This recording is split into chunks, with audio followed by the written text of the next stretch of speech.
Hello दोस्तों, आज की कहानी है इश्क का जादू, जिसका ये पार्ट 67 है। अगर आपको ये कहानी पसंद आती है तो प्लीज़ इसे लाइक कीजिए, शेयर कीजिए और आप इस चैनल पर नए हैं तो प्लीज़ इस चैनल को सब्सक्राइब कीजिए। परी जब रेस्टोरेंट पहुंचती हैं तो रोहन वहां पहले से ही उसका इंतज़ार कर रहा होता है। परी: रोहन, तुम यहाँ इतनी रात को? रोहन: मुझे तुमसे बहुत ज़रूरी बात करनी है। परी: हाँ बोलो ना, क्या हुआ? रोहन: तुम मेरे साथ चलो, मैं तुम्हें यहाँ से ले जाने के लिए आया हूँ। हम यहाँ से कहीं दूर चले जाएंगे। परी: तुम्हारे साथ चलूँ? क्या हो गया रोहन तुम्हें? तुम होश में तो हो ना? क्या बोले जा रहे हो? रोहन: परी, तुम्हें पता है ना अभी भाई कितनी ज़्यादा प्रॉब्लम में है। कंपनी अगर उन्हें CEO की पोस्ट से हटाती है तो उनके बाद CEO मुझे ही बनाया जाएगा और यह बिजनेस की बातें मुझे समझ नहीं आती। तो अगर मैं यहाँ से कहीं दूर चला जाऊँगा तो पापा के पास कोई और ऑप्शन नहीं बचेगा और उन्हें भाई को ही CEO बनाना पड़ेगा। परी: ओह, तो मतलब तुम्हारे यहाँ से चले जाने से राजवीर को रिजाइन नहीं देना पड़ेगा, राजवीर की प्रॉब्लम सॉल्व हो जाएगी। रोहन: बिल्कुल, इसीलिए बोल रहा हूँ, हम दोनों यहाँ से कहीं दूर चले जाते हैं। परी: तो रोहन, राजवीर की प्रॉब्लम सिर्फ तुम्हारे जाने से दूर हो जाएगी, तो मैं तुम्हारे साथ क्यों चलूँ? मेरे जाने का राजवीर की प्रॉब्लम से कोई लेना देना नहीं है। रोहन: लेकिन मेरे दिल से तो है ना, तुम क्यों नहीं समझ रही परी? मैं तुम्हारे बिना कहीं नहीं जा सकता, मैं तुम्हें पसंद करता हूँ परी। जब जब तुम मेरे साथ होती हो तो मुझे एहसास होता है कि मैं भी कुछ हूँ इस दुनिया में।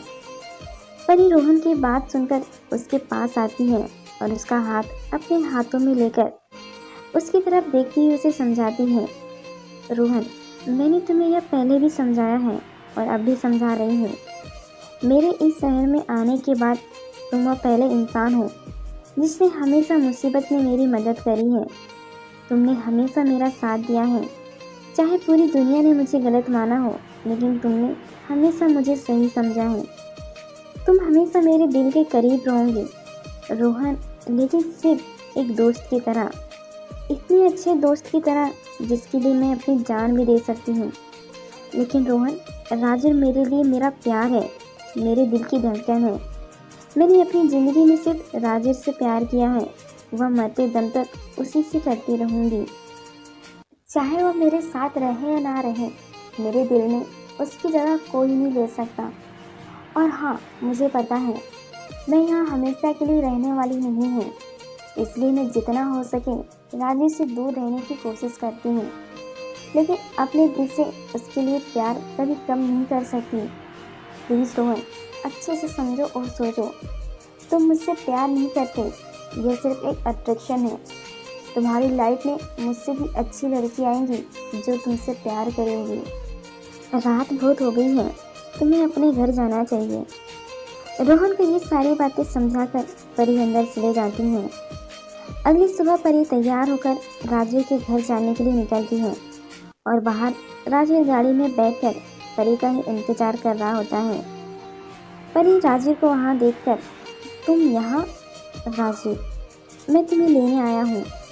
परी उससे कुछ बोलती उससे पहले ही राजवीर उससे बोलता है, बिना वक्त गंवाए गाड़ी में बैठो, आज हमें बहुत सारा काम करना, आज आखिरी दिन है।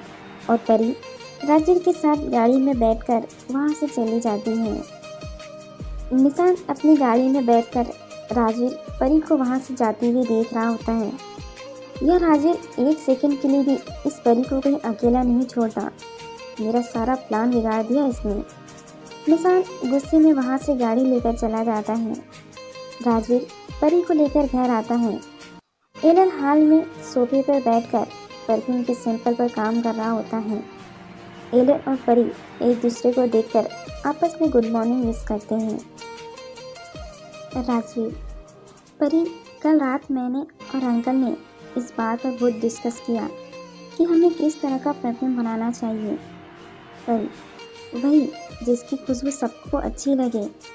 एलन: तुम राजवीर की बात का मतलब नहीं समझी। देखो बेटा, आजकल के लोगों की पसंद के हिसाब से उन्हें एक ऐसा परफ्यूम चाहिए होता है जिसकी खुशबू अच्छे होने के साथ साथ दूसरे लोगों को भी आकर्षित कर सके। राजवीर, अगर सरल शब्दों में मैं तुम्हें समझाऊं तो हम जो परफ्यूम बनाना चाहते हैं वह एक शराब की तरह होना चाहिए। परी, क्या शराब की तरह? एलन, देखो बेटा, शराब पीने के बाद एक इंसान जैसे अपने होश में नहीं रहता और उस नशे की हालत में वह सामने वाले से अपने दिल की बात अच्छे से कह सकता है जो उसके दिल में है। वह बिना किसी झिझक के सब बोल देता है। तो हम बस एक ऐसा ही परफ्यूम बनाना चाहते हैं जिसकी खुशबू के सामने वाला आकर्षित हो, अपने दिल की बात कह सके।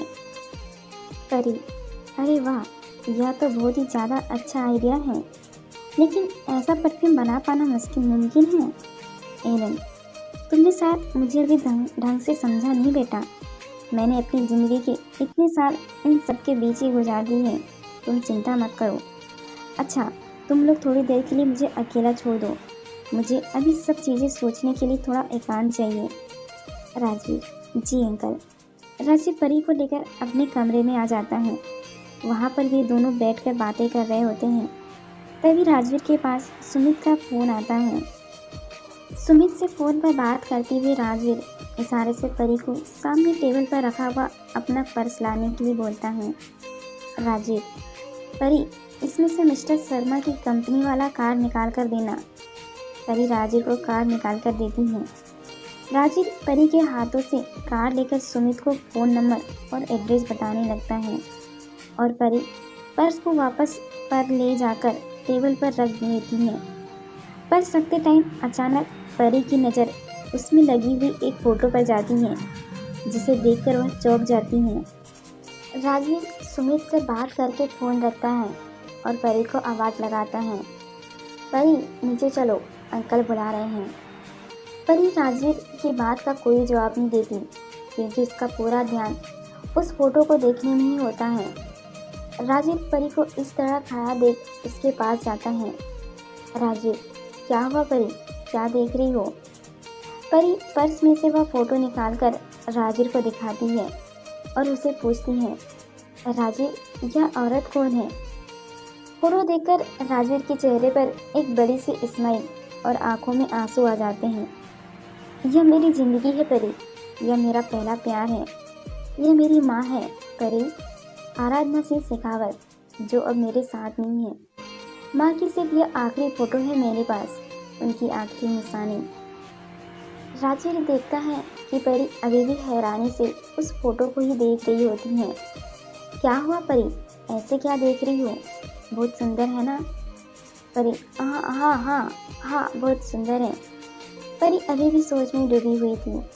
राजवीर, क्या बात है परी, मैं देख रहा हूँ, जब से तुमने यह फ़ोटो देखी है किसी सोच में खो गई हो। परी, पता नहीं क्यों मुझे ऐसा लग रहा है जैसे मैंने इन्हें कहीं देखा हो, पर कुछ याद नहीं आ रहा। राजवीर, कुछ बताओ ना इनके बारे में। राजवीर, जब मैं छोटा था तब माँ की डेथ हो गई थी। तुम्हें सुनने में तो थोड़ा अजीब लगेगा, लेकिन माँ हमेशा से मेरे लिए एक पहेली जैसी रही है, क्योंकि माँ ना हमेशा तुम्हारी तरह। राजवीर आगे कुछ और बोल पाता, इससे पहले ही एलन उनको बुलाने के लिए ऊपर आ जाते हैं। तुम दोनों यहाँ बातें कर रहे हो, मैं कब से तुम दोनों को आवाज़ लगा रहा हूँ, चलो आ जाओ, काम नहीं करना क्या? राजवीर, एलन, परी तीनों नीचे आते हैं और अपने प्रोजेक्ट को पूरा करने के लिए काम पर लग जाते हैं।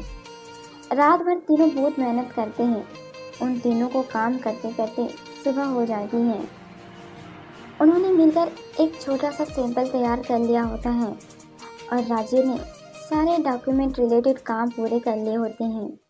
Rajveer, thank you uncle, thank you so much. आपकी हेल्प के बिना ये कर पाना बहुत मुश्किल था। आप थोड़ी देर आराम कर लीजिए, सुमित आपको घर छोड़ देगा। और परी, तुम मेरे साथ चलो, तुम भी थोड़ी देर आराम करो, मैं तुम्हें घर छोड़ देता हूँ। और हाँ, जब मैं ये सब लेकर ऑफिस जाऊँगा तो तुम भी मेरे साथ चलोगी, क्योंकि तुमने भी इस प्रोजेक्ट में मेरी पूरी हेल्प करी है। परी, ठीक है, लेकिन तुम भी बहुत थक गए हो, पूरी रात भर तुमने भी काम किया है, तुम थोड़ा आराम कर लो, मेरी टेंशन मत लो, मैं अपने आप घर चले जाऊंगी, ठीक है। राजीव, कोई बात नहीं परी, मैं आकर आराम कर लूँगा, मैं चलता हूँ ना तुम्हारे साथ। परी, राजीव, मैंने कहा ना मैं चले जाऊंगी, तुम मेरी टेंशन मत लो, और वैसे भी मैं बच्ची नहीं हूँ, मुझे यहाँ से रेस्टोरेंट तक का रास्ता पता है, ठीक है। मैं तुम्हें डायरेक्ट ऑफिस में ही मिलूंगी, ओके बाय। परी राजू को बाय बोलकर उसके घर से बाहर आ जाती है। घर से थोड़ी सी दूर जाने पर परी को लगता है कोई उसका पीछा कर रहा है। परी जैसे ही पीछे मुड़कर देखती है, एकदम से डर जाती है। निशान, कैसी हो परी? निशान को वहाँ देखकर परी एकदम से सहम जाती है। परी, तो तुम यहाँ?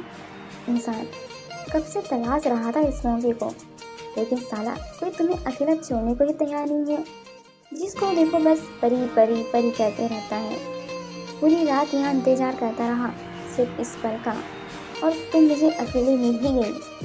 परी अपने दोनों हाथ पीछे करके, मेरे पास तुम्हारी बकवास बातें सुनने का टाइम नहीं है, जाने दो मुझे यहाँ से। निशान, ठीक है जाओ, तुमने जहाँ जाना है जाओ, लेकिन मैं भी राजीव को तुम्हारे सच के बारे में बता दूंगा कि तुम एक इंसान नहीं हो।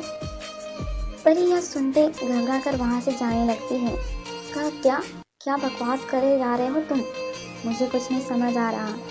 निशान, अरे अरे मुझसे डरने की जरूरत नहीं है परी, मुझे तुम अपना दोस्त समझो, तुम बस मुझे अपनी असली पहचान बता दो, मैं वादा करता हूँ मैं किसी से कुछ नहीं बोलूँगा, तुम्हारा यह राज हम दोनों के बीच में ही रहेगा।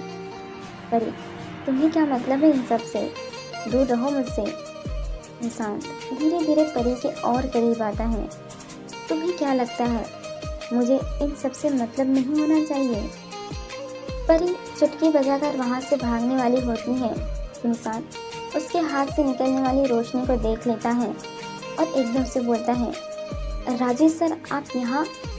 राजू का नाम सुनते ही परी पीछे देखती है और निशांत आके परी का हाथ पकड़ लेता है।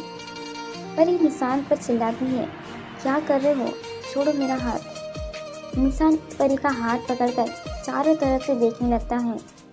क्या करने वाली थी तुम अभी? तुम्हारे हाथों से वो रोशनी कैसे निकल रही थी? सच में बताओ, वो कौन हो आखिर तुम?